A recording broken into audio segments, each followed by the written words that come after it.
Hey, what's up you guys, and welcome back to the shop. Today we're going to be assembling the Harbor Freight Pittsburgh brand 2-ton Under-Hoist Safety Stand.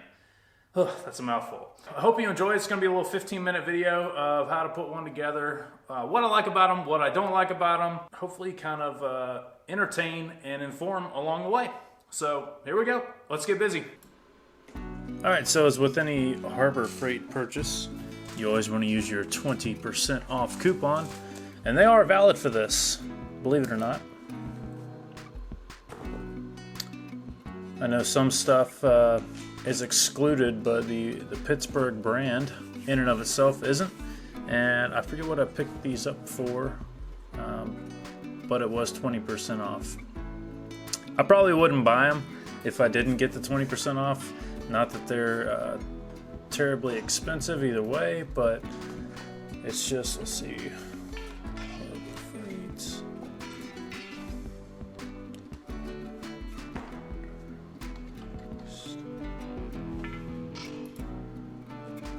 yeah, they're 76 bucks, $77 right now.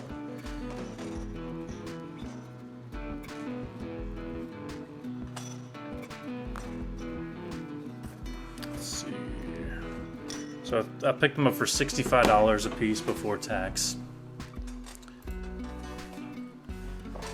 You always want to take them out of the package and inventory all of your parts immediately. I've bought several stuff, and I'm sure you have too, from Harbor Freight, where things are missing, bolts are misplaced, or what have you. So always take everything out of the box, organize it the best you can, and make sure you have everything that's listed on the parts list in the manual. Or you take a trip back mid-project, and then you have to disassemble the entire thing you put together, put it back in the box, and go pick up another one. And nobody likes doing that. So, as you can see, some of these aren't perfectly flat. Not that it matters, but I'm a little OCD, so just a little knee leverage and straightens them out just fine. In this box, you'll have 3 of the jack stand legs. You'll have 3 of the long supports, 3 of the short supports, 1 center tube, and then 1 center adjusting tube. See the locking pin there? That right there is the bearing for the actual pad to go up and down. There's the 3 legs for the support. You have all your nuts and bolts. They're nice enough to put the nuts on the bolt with the washer included. You have a center support, your 3 long supports, and your 3 short supports, along with your 3 centering upper supports. There's your tube, your adjusting tube, and the receiver tube. There's your jack pad. If you think you're missing a screw, you're probably not. They just actually put it in the pad itself. There's your locking pin, your adjusting handle, your adjusting jack screw, and the bearing. Here's the part description. One thing to note is there are the part number 6, bolt M10-25. There are 3 of those. They are the longer bolt. They go up in the upper portion of the stand, and all the other bolts are shorter. You can see in this picture as well. The bolts 6, there are 3 of those, and then the bolts 12, there's like 18 of those. So these are all the short bolts. You just gotta take off all the nuts and the washers. One thing you'll notice here is I do have a tube of blue thread locker. Do not use red. If you get this thing together, you will not be able to get it apart without heat, and that is not something you want to do. So I'm taking off all the nuts and just inventorying everything. I do have all the parts. Put 1 drop of blue thread locker. We'll go over some other options later on in this video that you can do instead of the thread locker if you don't have any. I had this on hand. That's the only reason I'm using it. I didn't want to go back out to the store and buy lock washers, which we'll go over the details of why you may want to later on in the video. So just 1 drop. Blue thread locker, you don't need any more. Don't use any less. Always shake the bottle before you use it in case the contents in it have settled. This bottle's been sitting around for quite a while, so make sure you shake it up and get everything mixed in there. The diagram shows the washers going on the back side of the bolt assembly here. And again, one of the things that I don't like about it is they don't include a washer for the front side. We'll go over a little bit more details later on in the video, but so far that's one of the thumbs down. Putting in the side bolts on the support stand, another thumbs down would be how close these bolts come to touching each other. It just makes it really hard to work in any kind of assembly with speed. So you'll notice I've got my 1/4 inch impact driver over there on the side, and those bolts are so close together that you can't even get a socket around them. So take that in mind. You'll have to use an open-ended wrench or something of the like to tighten them up, especially if you're doing it by hand. I have a few of these to put together, so I'm using as much power tools as I can to try to speed the process along. So you got your lower long supports on both stands, and now here's where the fun begins, when this becomes a completely unsupported tripod. This is usually where the frustration sets in.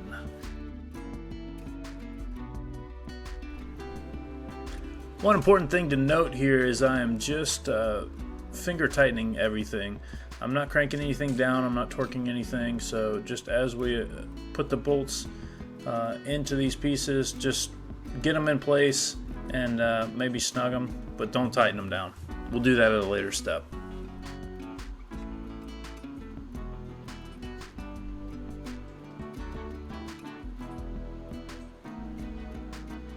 There are other manufacturers of these Under-Hoist Safety Stands. There's a few at Summit. All of them are a lot more expensive than these. Like I said, these were $65 with a 20% off coupon. You go buy one a day and you can use the coupon until you run out of them. I keep a few of those on hand always, just in case they take the coupon. So you get the mailers, you use the online codes, take advantage of the savings if you can. You're only allowed to use one coupon a day, unfortunately, so I have one right down the road, no big deal. Go back a few days in a row, pick up one a day.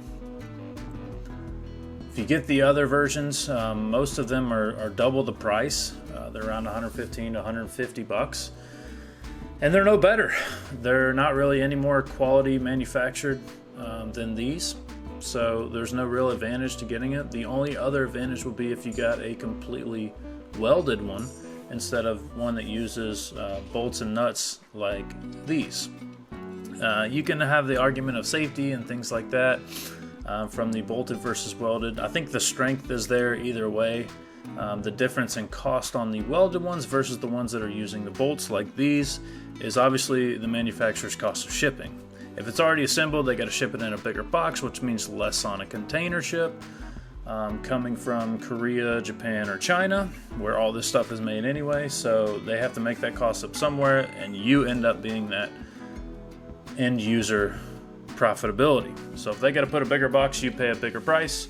These come disassembled and in pieces, so that's why they're a little bit cheaper. Obviously the metal's probably a little bit cheaper. They're not using as quality hardware, things like that. These are where the longer bolts go in, the M10x25. Do not get these mixed up with the shorter bolts. While it will assemble through the thickness of this piece and the jack stand legs, there won't be enough threads engaged on the bottom side of the nut for them to be used with an adequate safety margin. So these bolts actually do protrude all the way through the nut when everything's tightened down. If you accidentally, mistakenly use the shorter bolts, they will only go about halfway through that nut. So these are your upper supports, the little short 90-degree bend ones. These can be a little finicky as well. Again, it's just part of the process of buying something that comes together in pieces. So the manual makes it a little confusing when they say the short piece goes horizontal or vertical or whatever the wording is. So just know that the long part of the tab goes into the structure of the tripod. and the short side bolts to the actual jack stand leg. If you get it the other way around, it just won't assemble. This is another frustrating part of the whole process. The thing, once you get it all together, obviously you're just hand tightening everything, leaving everything loose up until this point where you start tightening from the top down. And as you can see, the thing just wants to twist. I don't know if the pieces are bent or they're just not manufactured properly. But the whole thing, and it may not matter to some, but I'm OCD. I want the points on the jack stand legs to be matching the points on the actual center support.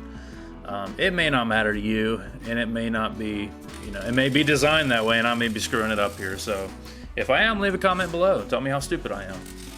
But I thought it was a little annoying. I wanted to get everything kind of symmetrical. And so that was one of the finicky parts of this whole thing was getting, you have to kind of twist everything in place and then tighten the bolts down. And if you're using power tools, you always want to use the socket or the power tool on the, in this case, on the back side of the nut, the part that you're spinning, so you don't scratch the paint or powder coat. And that's kind of another negative on this. I wish they would have sent another 18 washers that cost 3 whole cents for another 18. I wish they would have sent 36 just regular flat washers with it. That way it didn't matter whatever side you could access it from. You could throw a drill or a driver or a socket on there and not be worried about scratching the paint or the powder coat. Once everything's tightened down, you just assemble the adjusting jack into the center support. You got a structure now, put your locking pin in, and there you go. Next up's the bearing. This is a 3-piece bearing. You can elect to put a little lithium grease in there or graphite, whatever your lubricant of choice is. I'd advise against grease. It's dirty and messy, so just something a little bit cleaner. This groove, this keyway, fits into the keyway in the stand. It all goes together. It's fairly self-explanatory, and this is how you would use it on a under-hoist situation. Fairly easy to adjust. You can adjust the height of the lock pin, and then you can fine-tune into the bottom of the car. I had to put together 4 of these, so that was 4 aggravating processes.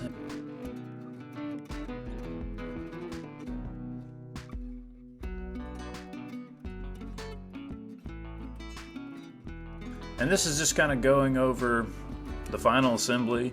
You can see the powder coating's not that great. It's typical from a manufacturing powder coating standpoint. You